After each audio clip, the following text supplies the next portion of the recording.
your eyes closed, I think, that came out of the ear. I didn't. You did it. This is Marshall and his mother, Alicia. Just feet away, inside the trunk, lies the dead body of Marshall's girlfriend. He has cut her body up and plans to discard it in the remote mountains of the Sierra foothills. Over the next several weeks, a series of small mistakes in Marshall's cover-up would bring him face to face with local police and the FBI, watching detectives unknowingly walk past his murder scene and slowly discovering the monster he truly is. You know, where she may be. Brother, I'm gonna keep it a buck with you. I don't know. Have you guys thought about maybe she was trafficked? Yep. Ugly PD, come out with your hands up! It's approximately 6:30 p.m. in Antioch, California, when 24-year-old Alexis Gabe is seen at a Chevron gas station. While filling up her car, she receives a message from her boyfriend. "Are you still coming over?" She replies, "I can only come by for a bit." After paying, Alexis gets back on the road, and by 6:37 p.m., she's seen arriving at her boyfriend's house. He doesn't know it yet, but she's there to break up with him. A decision that will carry far greater consequences than she expects. 2 hours pass. Then Alexis's car is seen leaving Marshall's house, but something isn't right. The vehicle takes an unusual route, one Alexis never uses to get home, and just 12 minutes later, roughly 6 miles away, it pulls into a quiet residential neighborhood. A masked figure steps out of the car, noticeably larger than Alexis. Moments later, her phone pings, "Did you make it home?" And as the figure disappears into the distance, Alexis is never seen or heard from again. Sheriff's Department. File a missing person report. Is this a family member or friend? Family member. Sister. And how long ago did you last talk to her? No one's heard from her since she went to see her ex-boyfriend last night at 8:30. And she's not answering her phone or anything? No, it's going straight to voicemail. On the line is Alexis Gabe's sister. Her tone is urgent as she insists on filing a missing persons report immediately. To better understand the situation, dispatch sends Officer Rod Coutney to the family's home. And that's where he learns why Alexis's family is already fearing the worst. Good morning. How you doing? I'm Detective with the police department. I'm gonna get some info from you guys, and I'm gonna start looking for Alexis. That's okay. Okay. She ever make any sort of statements? No. Okay. Is she generally pretty happy? Yeah. Okay. She's always out. Not every day. Always out? Yeah. Do you know where she goes a lot of the time? With her friend, E and Ria. She's with us yesterday too. Does she have any mental health issues? It's generally an antidepressant. Yeah, I know. That's why she said. That's why she's looking out for the doctor. She's seeing the doctor. Okay. When they have accident with her boyfriend, car accident. She said she have a chiropractor appointment. Who's her boyfriend? The one that we know is Marshall. Marshall. Jones, yeah. Okay. And then we just find out yesterday. The friend said Marshall threatening Alexis. If they gonna broke up, he's gonna kill or gonna kill Alexis. Oh, okay. And this is Marshall? Marshall. Yeah. Okay. Needless to say, the officer knows exactly who they need to speak with next. According to Alexis's mother, Marshall Jones is the boyfriend she went to see last. But even more troubling is her claim that he had threatened to harm himself or Alexis if they ever broke up. As Coutney wraps up his initial search, he relays the information to his sergeant. From there, requests are made for street CCTV footage, a real-time location warrant for her phone, and most urgently, another officer is dispatched to Marshall's address. Later that afternoon, the officer arrives at the house. Knowing Marshall is one of the last people to see Alexis alive, the officer expects to gather more information about her whereabouts. But he's about to get much more than that. But before we get to that, I want to talk about something else that's important too. For almost a year, I've had this discomfort with my ear, and every time I thought about booking an appointment, I saw the long waiting times and just told myself it would probably go away on its own. But it never did. I know we've all been there, it's easy to do. But that's where today's sponsor, ZocDoc, comes in. ZocDoc is a completely free website that makes booking your next doctor's appointment fast and easy. Just select the specialty you need, your area, and your insurance. ZocDoc then shows you doctors near you that will fit. With more than 150,000 providers across all 50 states, from primary care to dental health to urgent care to mental health, you'll always find the right one. Check their reviews, pick a time slot, fill your details, and just like that, you're booked. Usually within 24 to 72 hours. Sometimes even the same day. Look, I spent almost a year ignoring my ear problem. Don't make that same mistake. So if there's something you've been ignoring or putting off, make it easy for yourself. Head to ZocDoc.com/DrInsanity or simply click the link in the description to instantly book a doctor today. I know it may seem small, but just clicking the link in the description is a huge step towards prioritizing your health. Thanks so much to ZocDoc for sponsoring this video and for helping us all take better care of our health. With that said, let's get back to the video. How y'all doing? Hey, is Marshall home? No. Peter's house? Yes. Yeah. Okay. How y'all doing today? We're praying. Okay.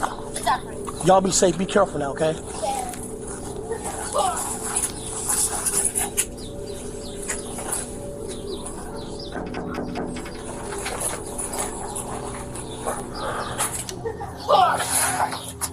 Hey, what's going on?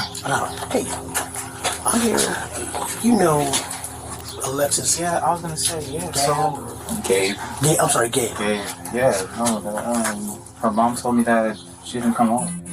So yeah, because I spoke to her brother and friends and they're concerned. I'm concerned too.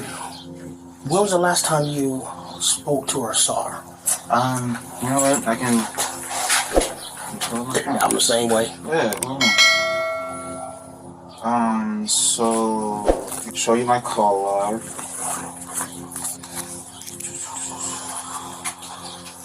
I talked to her throughout the day yesterday. I want to say 6:38 is when she told me that she was outside. She... Here? Yeah. I let her in. We hung out for a couple hours. She left around 9. Did she say where she was going?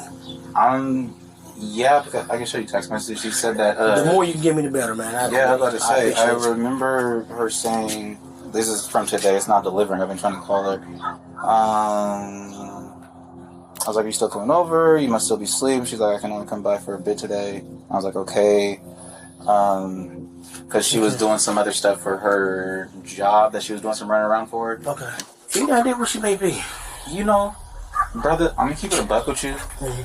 I honestly thought she went to go smoke with her friend Rhea when she left here. Rhea? Maria. Oh, Maria. Yeah. Okay. I thought she went to go smoke with her because usually she won't tell me, you know, what she's doing until she's already doing it. Mm-hmm. So I thought she went there, but then when I kept on calling by like 11 and I wasn't getting anything. Okay. Did she seem out of sorts when she came over yesterday? Was she her normal self? Whatever that may be? Yeah, I mean, she came in, we hugged, we kissed, she watched me, do my little heist on GTA, playing my game and whatnot. I mean, we watched Family Guy. Okay. It was fine. When she left, did you see her? Did you see her leave? Yeah. And I say yeah because I opened the garage door and she left. So Okay. Also, she through the garage door. Yeah. All right. At first glance, Marshall appears far more willing to help than Alexis's family hinted towards. But as he recounts his last encounter with Alexis, his demeanor is oddly detached, at times even attempting to make light of the situation. It's the kind of behavior that doesn't go unnoticed. But before wrapping up the interview, the officer would ask one of the strangest questions possible at a moment like this. Do you have a car? Because I want to be able to follow up with you. Yeah. How long you dating? Yeah. How long y'all been together? Like 3 going on 4 years. Okay. All right. And I showed you my call log, text message. You ain't got a strap down in the house like a slave or nothing? No, I know. No, I know you have to ask. Yeah, because it's a I have serious to. Yeah, situation. exactly. And I appreciate you trying to make light of it, but no, I do not. All right. On that strange note, the interview wraps, and the officer calls his sergeant, only to learn that, while this conversation was taking place, a major discovery had just been made a few miles away.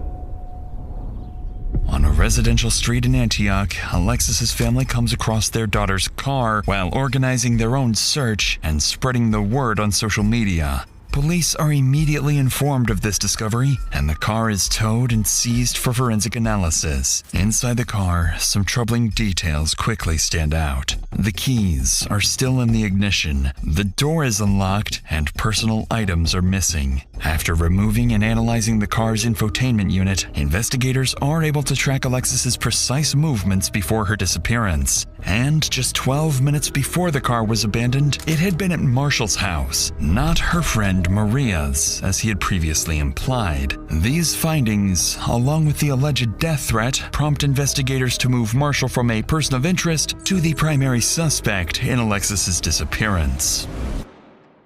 The following day, 2 detectives arrive at Marshall's house, suspecting he is the last person to see her alive and may have been withholding vital information. However, they're also here for something else. Something that will catch him completely off guard. Hey, I'm a detective minister. Okay. Are you Alexis's Boyfriend, yeah. boyfriend? Okay. What's your name? Marshall? Marshall? Okay. Yeah, we're still looking for her. Have you heard from her at all? Or? I have not. I've been trying to call her. I've been texting. My text messages aren't getting delivered. My phone calls are going straight to voicemail. Gotcha. Okay. Yeah, basically at this point, like, I think this is the last place that we know that she was at. Right. And so we're just, obviously that's why we're kind of keying in on this area, you know? I understand. And like I was telling her mom, like, hey, I saw her. This is the last time. Yeah. You know, and I'm worried. Right. You know, and she's missing.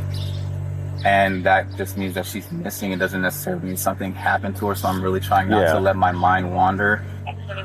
Her friends I'm not going to say they've been putting me under scrutiny, but they're making me feel like I did something and I didn't. Okay. Yeah, I mean, anytime boyfriend, right? And that's what I'm saying. You know, everybody handles stress different, you know, and so we just want to rule everything out, anything weird to happen here. So, you know what I mean? Then we can move on to, hey, let's go look another area and see where she's at, you know? I understand. Are you cool if we go inside and look around real quick? It's not my house, it's my stepdad's, so, right. I mean, I could call him really fast and see. Yeah, that's fine. Go ahead. Clearly uncomfortable with the request, Marshall agrees to call his stepfather, the homeowner of the house. And as they wait for his approval, detectives would slowly begin to suspect there's something inside the house neither Marshall nor his stepfather wants them to find. Hey, Dad. Alexis went missing, and the police just want to go through the house really fast just to make sure that everything's fine. Is that okay? Okay. He said that one of you could go in, but he would like the other one to stay out here. No problem. Sure. You got a flashlight or anything? I don't. Yeah, me neither. You want to go in? Sure. All right. Hold that for me. All right. What's your dad's name? Leslie. Leslie? Okay, and that's the one you were talking to on the phone? Yes. All right, you said one of us would come in? Cool. Thanks, man. Do you want me to leave the door open? Yeah, that'd be great. Sure. I'll come around.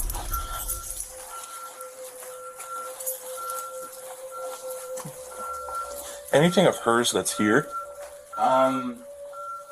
I mean, there might be some clothes that she left over. Okay. It's gonna be in my room. My room's a mess. That's fine.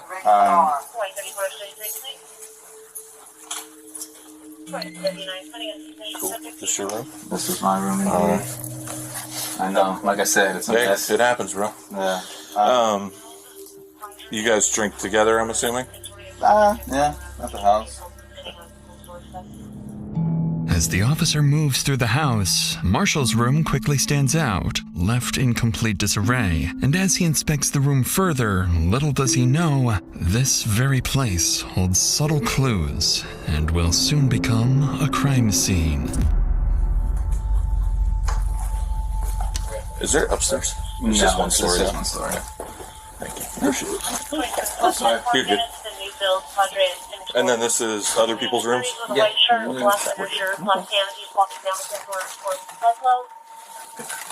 Did you want to go in the backyard or? Probably not.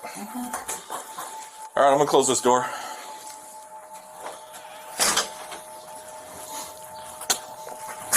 Nothing out of the ordinary. His room is an absolute mess. He does. Focusing on the mess, the officer overlooks the attic, a place hiding a terrifying secret. And it's no accident. Marshall has been guiding him through certain areas, carefully steering him away from others. But despite the search turning up nothing, officers aren't done with him just yet. There's something else they want to ask. No contact from her? None whatsoever. Okay. Phone's been off. You tried to call her, I'm assuming? Indeed. Okay. Do you mind hanging up with him real quick so we can... I'm going to ask you something. Would you be willing to give us your cell phone for a forensic download? Oh, yeah. Okay. So I'm able to do all that stuff. Wait, what's the forensic download again? It just shows me all the information on your phone for a certain period of time. Oh, okay. It shows like, hey, was this phone here the whole time? Oh, yeah, for Stuff sure. like that. Okay, yeah, Okay. for sure. And then I would just have you sign like a consent form. Okay. And then you can bring it down, sign the consent form down at the PD. And then I'd take your passcode, and then I would do it that way. Okay. They want to do a forensic download just to make sure that, you know, my phone is where I said it was, i.e. where I said I was. Yeah. But she was still here when he got home? Interestingly, detectives not only gain access to Marshall's phone, but also learn that his stepfather was allegedly at the house at the same time Alexis was there. So they make a note to speak with the homeowner as soon as possible to see if his account aligns with Marshall's. Shortly afterwards, Marshall gets into his stepfather's car and follows the officers to the station. As he drives, officers ahead notice something strange. He appears anxious, swerving slightly with something large in the back of his car obstructing his view. In reality, Marshall isn't just nervous. He's just realized he's driving straight to the police station with a car full of incriminating evidence. About 10 minutes later, Marshall arrives at the station, trying to steady himself, quietly questioning why he brought this car in the first place. And the second he steps out, he realizes the officers are onto him. You know what you've all had back here? Yeah, blankets and whatnot. Wait, do you actually have to search it, or can you just look around? Because it's my dad's car, and No, I I don't. I mean, I kind of just want to lift the gate so I can see inside, you know? If that's cool. Again, it's not my car; it's my dad's, and you have my phone, so I'll open the gate for you though, so that way you can look inside. That'd be great.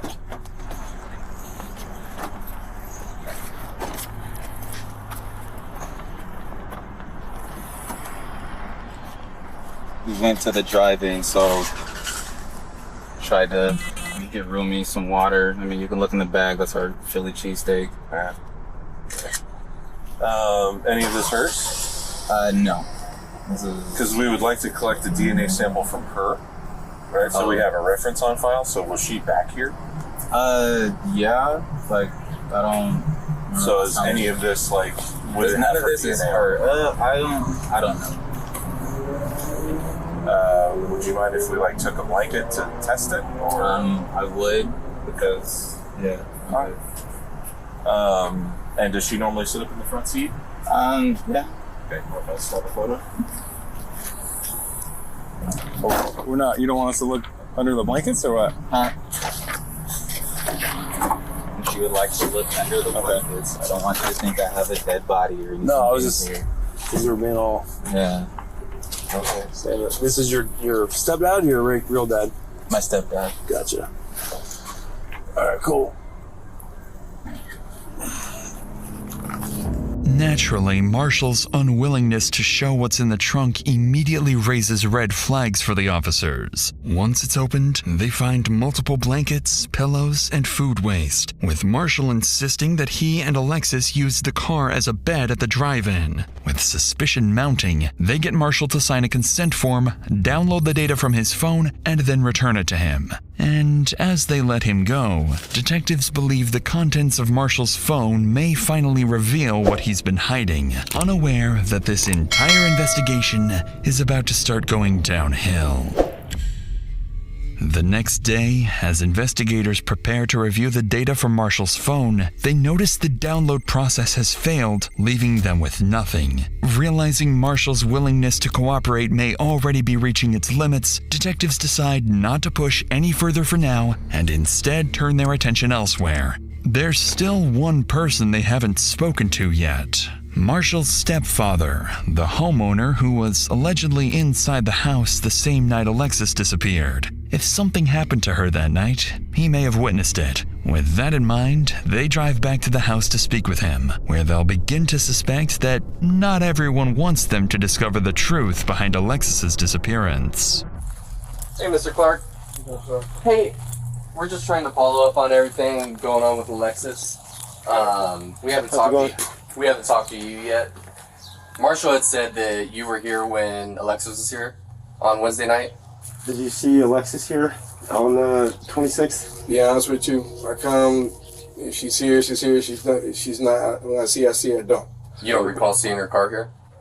No, I do not. And you don't remember seeing her, talking to her that night? No, I didn't see her there that night. No Wednesday.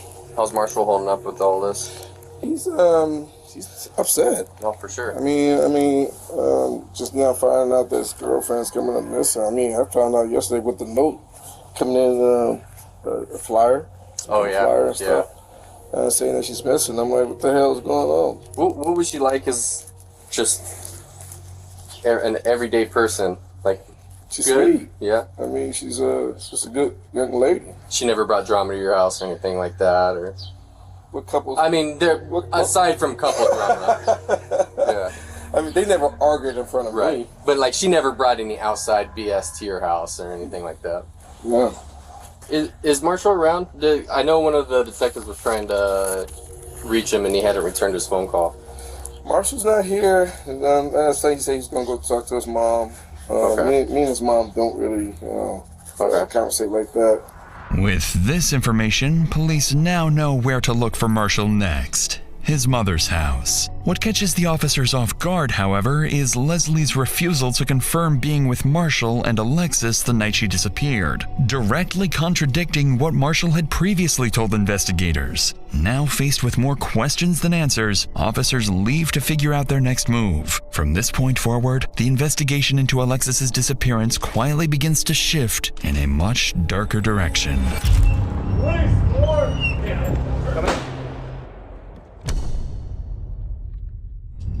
During the next several days, police visit Marshall's mother, Alicia Clark, looking for her son. But suspiciously, she claims she hasn't seen him since the night his girlfriend Alexis vanished. By now, investigators begin to consider a troubling possibility. Marshall may be on the run, and his family may even be covering for him. But their biggest piece of evidence is still to come. Just as the investigation seems to stall, CCTV footage is recovered from the route Alicia's car took the night she vanished.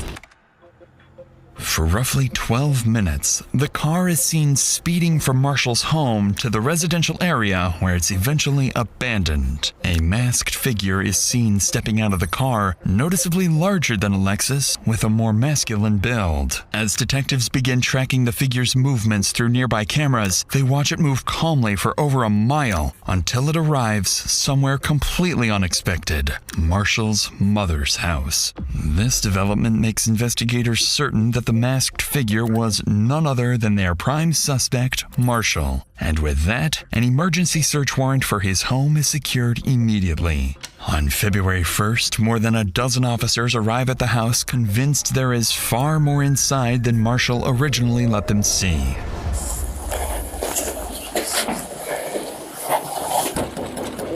Oakley PD search warrant, open up! Never mind. Press the door with your foot. Yeah, hold it to the side and press the cord.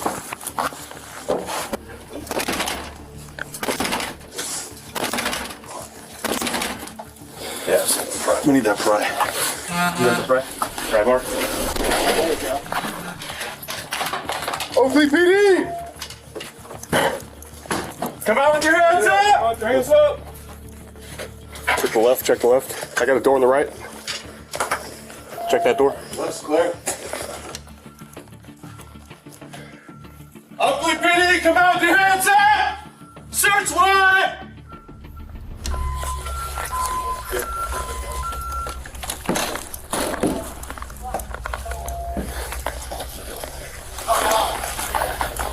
Check that. Clear. As officers move through the house, neither Marshall nor his stepfather are anywhere to be found. But then, as they prepare to enter the garage, it doesn't take long for a vile discovery to emerge. Smell it? Smell like dead body. Yep. In the laundry room. Okay.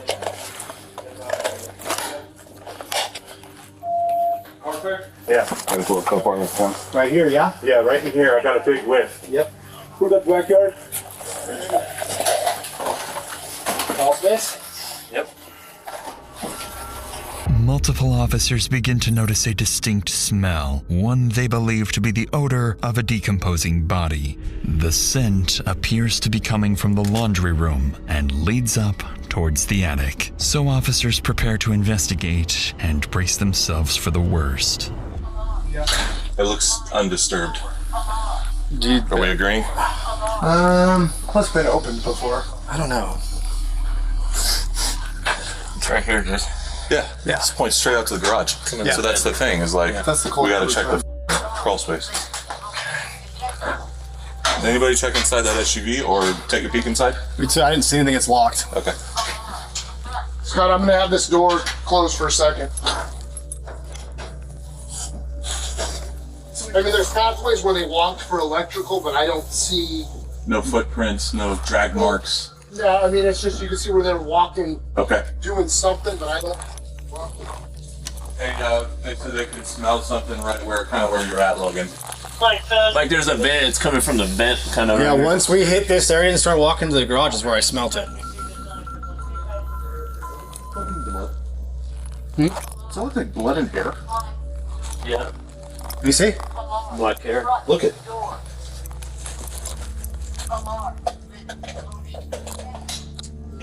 That paint? Could be blood, could Looks be like blood. brown paint, but that could also be blood. Alright, let's This flops. Route to West County from Let's clear out. After following the scent, officers come up empty-handed, but they do uncover what appears to be dried blood. After clearing the entire house, officers are still unable to locate the source of the smell, so a canine unit is called in. If human remains are hidden somewhere on the property, this dog may be their best bet on finding them. I don't know. I got a big whiff right in the laundry room. Oh. It smelled like just dead body. Ooh. All right, let's see what we get. No worries.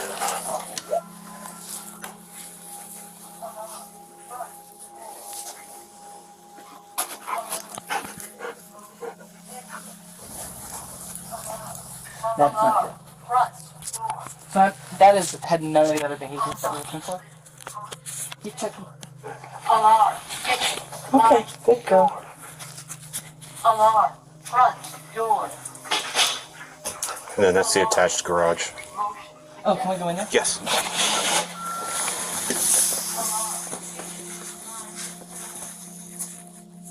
Okay, good girl. Did you guys leave that or did? Oh, I don't know. We didn't bring that in. That's fine. You saw her go up the wall here? Mm-hmm. Yeah. So it's just checking odor. As I said, you've worked with canine, so we didn't get final. And that was the kind of thing where it's like, I have some weird odor, but it's not all of her behaviors, which was more what we had there. And of course, you and I both know there could be, you could have vacuumed up a tissue that had bloody nose. Yeah. And that could be. Okay, good girl. You want your toy? It's not saying to get your toy. All right, that's all we got. Somewhat surprisingly, the handler isn't fully convinced the dog has detected human remains. However, several indications suggest it has picked up on something suspicious, as it repeatedly returns to Marshall's room, sits in one spot while staring at its handler, and most alarmingly, begins clawing at the wall, a sign the odor may be coming from the attic. But even after multiple additional searches, and with more canine units brought in, officers are left with troubling yet inconclusive results. small traces of blood, the presence of bleach and other cleaning supplies, and a missing shower curtain. Following these discoveries, officers secure the scene and begin working to obtain real-time location data for Marshall's phone, now fully suspecting they have a homicide on their hands. Over the next several weeks, officers are seemingly no closer to finding Marshall. Neither his mother nor his stepfather appear willing to cooperate any further. But every time the investigation seems like it's losing momentum, Alexis Gabe's family keeps pushing forward, pressuring police to find their daughter and bring her justice. That pressure soon begins to pay off when investigators finally obtain a real-time location warrant for Marshall's phone and discover he's moved to Vacaville, California, roughly an hour and a half from his home. After a quick check, they find out exactly where that location leads: his sister's house. So officers quickly head to her address, hoping to find Marshall there. What's your name? Ariana. Ariana. I'm James. Nice to meet you. Nice to meet you. Obviously, you know why we're here, right? I do.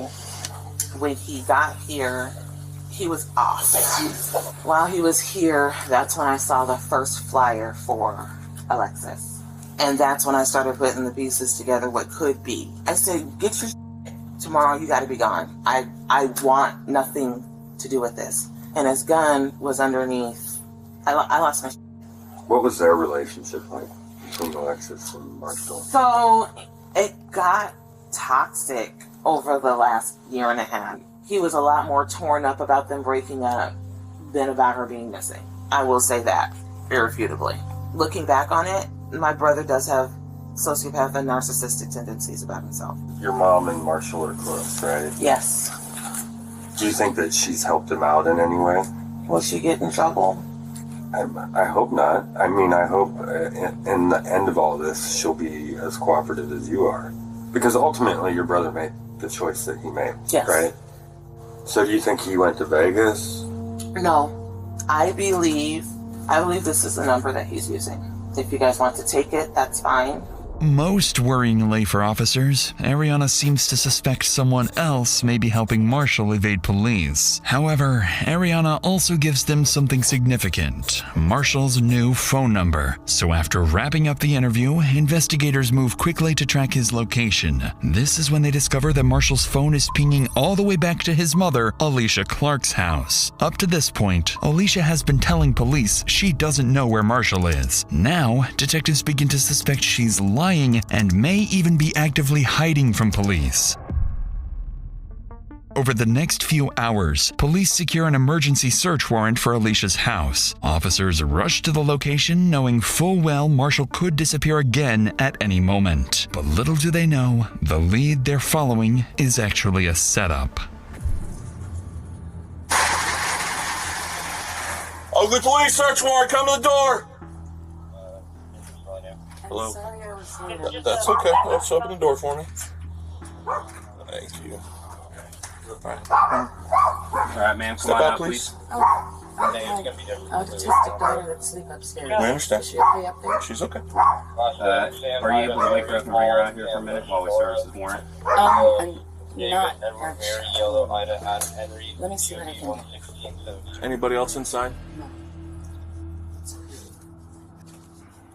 After escorting Alicia and her daughter outside, officers move in to search the house, but they find no one else inside. They do, however, spot a working camera outside the home, one they immediately begin trying to obtain a warrant for. Despite Marshall's absence, the forensics team insists that his phone is still actively pinging inside the house. By now, investigators know something isn't adding up. So they prepare to question Alicia, starting with the very reason they're here in the first place. Where's the best place? Nice backyard. Talk to me. What's going on? So we're obviously here for a reason, and there's a couple of reasons. We're here for Marshall's phone. So we know it's here, but we don't want to tear your house apart too much. So if you could direct us to it, so we don't have to mess anything up. Where is the phone? It's upstairs in my closet in the green Hawaiian shirt if you guys need it. Now I have a question. What do you guys need it for? You guys cloned it. So the cell phone thing, they went and did the download, but some of the files got screwed up, so we don't have everything. So we need that, and plus we know that he's had the phone after that.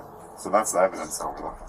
Strangely, Alicia appears unusually cordial with the detectives, despite having her house breached. She's even admitted to holding a wanted suspect's phone, yet treats it as if it's nothing serious. By now, investigators are more than suspicious of her involvement. They're convinced she not only knows where Marshall is, but more importantly, what he did to Alexis.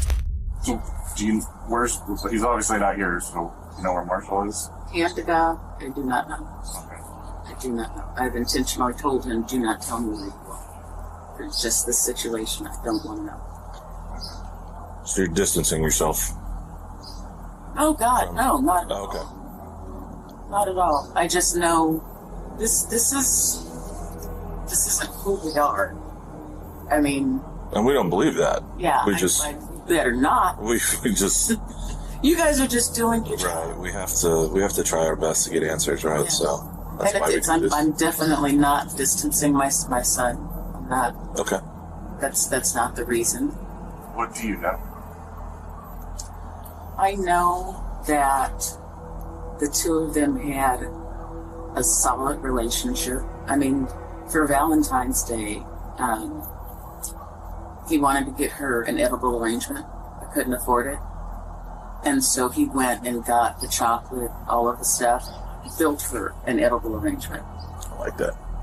I mean, that's the kind of guy he is. I've told him since he was younger, when you're dating, you want to make sure that you are so good to her that she's going to be comparing every other guy to you.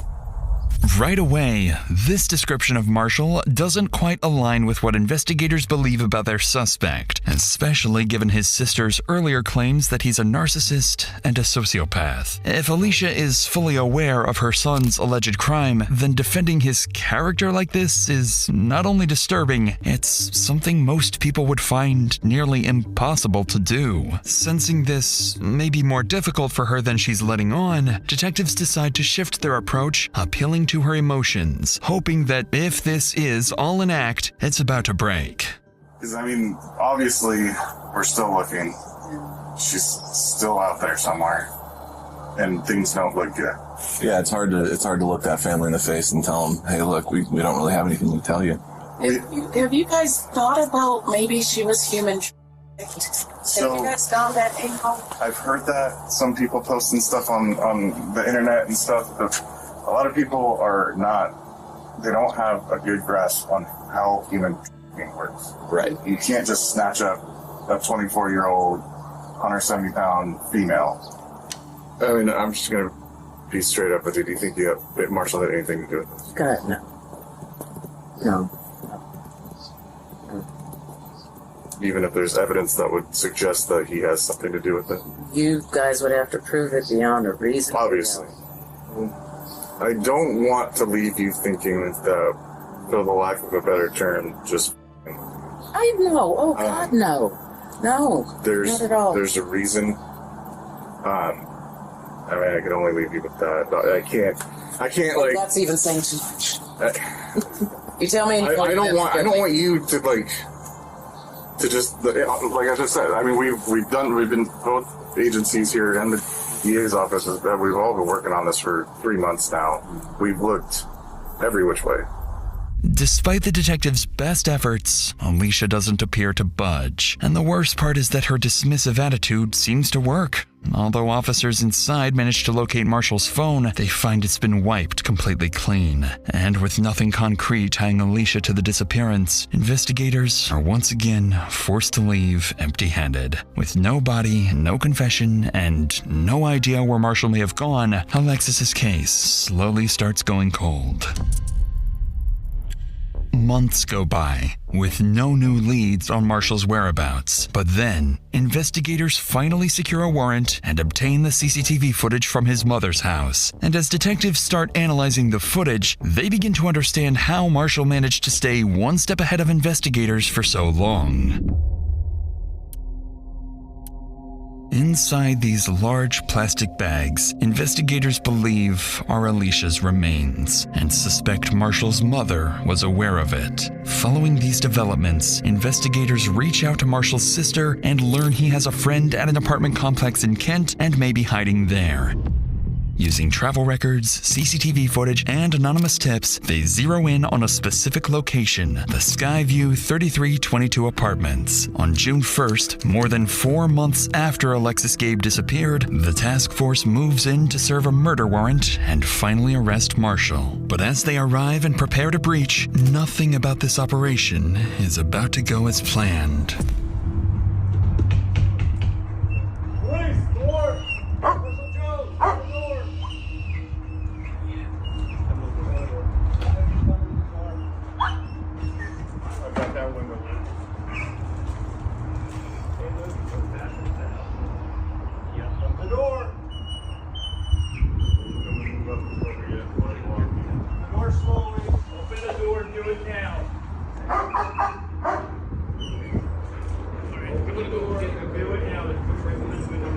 John? Come out.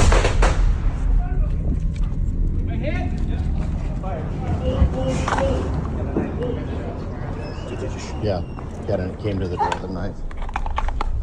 After emerging with a kitchen knife, Marshall is shot multiple times by 3 officers. Despite immediate medical aid, he is pronounced dead at the scene.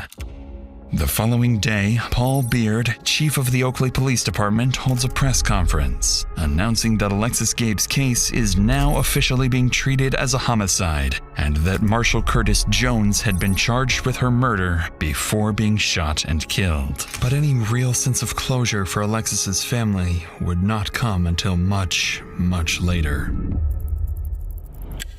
On November 3rd, while metal detecting near Jackson Road in Plymouth, a local resident discovers what he believes to be human remains and immediately calls 911. When officers arrive, they're left speechless. Scattered across the mountains are the remains of a young woman. A forensic odontologist is brought in and, using dental records, confirms the remains are those of Alexis Gabe.